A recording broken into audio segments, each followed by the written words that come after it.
Donald Trump tient actuellement Tinubu par le cou.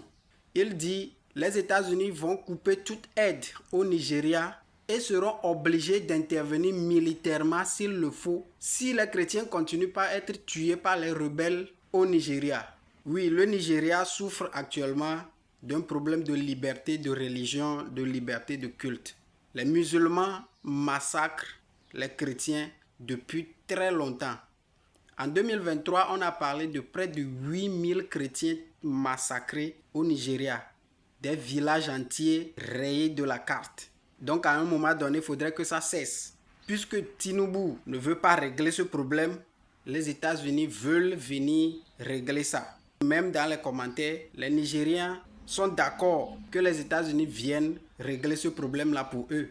Vous vous rappelez de Libye? Voilà, c'est ce qui va se passer. Jusqu'à quand va-t-on voir des choses comme ça? Un État souverain qui a des dirigeants qui ne peuvent pas régler des problèmes à l'interne et qu'on soit obligé d'attendre les étrangers pour qu'ils viennent nous régler nos problèmes.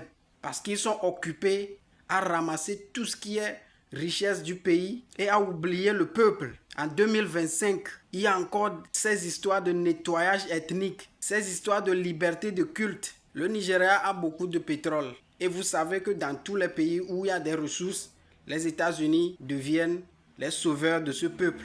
Ne réglez pas ce problème, hein. Laissez-les venir, ils vont vous régler ça. Il y a aussi une autre question.